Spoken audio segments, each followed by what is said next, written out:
as the official start of Women's History Week. 7 years later, Congress passed a law authorizing the President to proclaim March as Women's History Month. It has been celebrated that way ever since.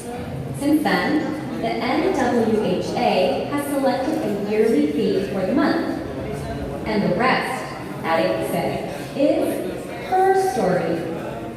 What are some ways that you of women throughout history? Hope you have fun learning with us.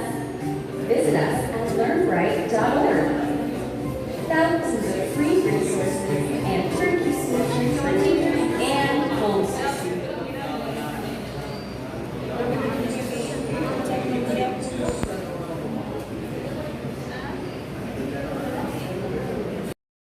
Us here today. And now to formally start our program, I request everyone to please stand for an opening prayer, and this will be followed by the singing of our Philippine National Anthem and the Hilong's Hymn. In the name of the Father, and the Son, and the Holy Spirit.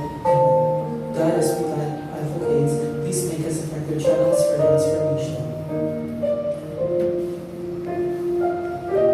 Where there is discrimination, let us always urge for equity. Where there is subordination, let us all appeal for equality. Gender-responsive case management. I would like to express my highest respect to our municipal mayor, Honorable Manuel R. Villahermosa, our Vice Mayor, Honorable Albert R. Villahermosa, our Municipal Administrator, Attorney Lemuel John F. Nervis, and to all the hard-working LGU employees joining us today.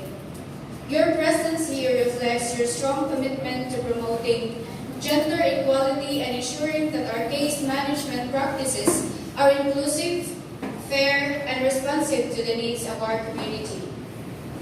This training is not just about policies and procedures. It is about creating a culture of awareness, sensitivity, and action.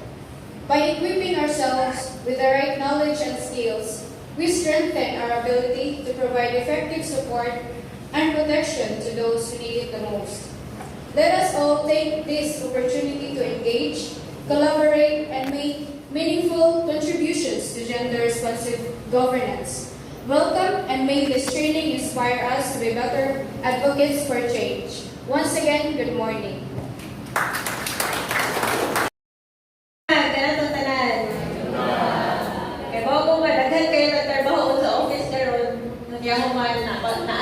Pero importante kayo ni na training and seminar karon. So, nagailang may gamay oras para ma-discuss sa mga relevant na mga balaod o mga polisiya bahid sa mga babae o gender equality sa atong nasod.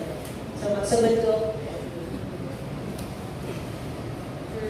Before ko proceed sa assigned topic, akong i-discuss kining kaso ng People of the Philippines versus Mario Villahermosa. Kini siya, mauni ang usa, kung di mo gani maulang yun, mauni ang kaso ang ni hatag o dakong kanang importansya or nagpabukas sa batas atong mga mambalbalaod.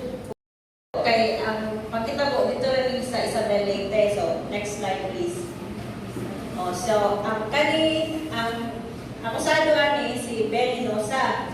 Bana na siya ni Marivic. Dito na sila likasal sa Isabel Leyte na sila doon ka anak. Unya, human, pagkinaunhan, ayaw pa kayo ilang relasyon. Hangtod, nagalugay si Ben. First time na ako mga storya din sa tabangan sa dagang mga gwapong-gwapa, no? Sa mga public officers. Yeah? Introduce ako gamay, no? Ako, si Attorney Jonathan Claros, no? Bana ni Lizel May, no? Kuan, I have been practicing law since 2019. Kuan ako, unong nakatuig hapit na nag-practice ko law. Kaning, ako experience as a practicing lawyer is kaning mixed with siya, daghan jud kayo. But most of my cases nga gihandle is rape cases. Both as representative of the state, as a private prosecutor, no, prosecute ta sa mga nakakumit og rape, allegedly nga nakakumit og rape, unya, mo-defend punta sa mga akusado. So, basically what I'm trying to say is that I know unsay kinahanglanon nato buhaton kung ikaw mo'y na-assign sa akusado, kung ikaw mo'y i-akusar ng rape, dapat ko'y alaman kung saan prosecute sa mga tao na i-aligar ng rape. Duha na ito ka-topics kini na-discuss na no? Siguro. So, kani katulo. Napabay lugar na puno na informasyon sa itong muna-una rin. Pwede ba? Tama? Takilid gamay ng riswa, takilid mga store, kilo-kilo gamay para doon na space. Tindog sa lang, tindog. Tindog, kaya tumangan mo sa silangan.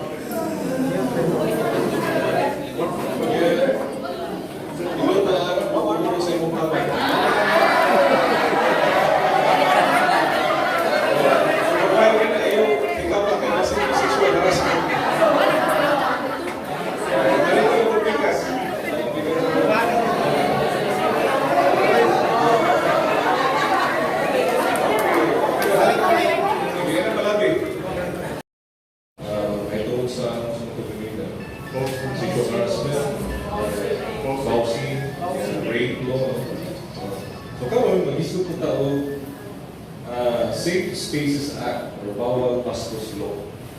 So in conjunction pa din itong discussion sa Municipal Ordinance number 2021-07. Okay, kanina national law, isputahan ko niyo o local na policy ipagawa sa itong Sangguniang Bayan in 2021. Ang atong Republic Act 11313, this is a development, an innovation from Republic Act 7778, which is the anti-sexual harassment law. So, kita na ito din muli ang kita sa 7877, kaya ito na yung mga loophole, nakita ito. Kaya mga ibang reklamo, yung taga wala may prosper, wala mong succeed in yung complaint, o kaya na yung mga punto na may anawang paspalaon. So, this was passed in 1995. Kaya, ang RA 11313, napasal pa lang itong 2019. Ito ba ito? O, so ito, more than 20 plus years. Una na yung revisit yung mga pag-aula. Maganda na 11313. Okay, so mag-history pa ako Safe Spaces Act, short na name, or own language of Filipino, anti-bastos law. Anti-bastos law. Or the same kung i-coin name sa atong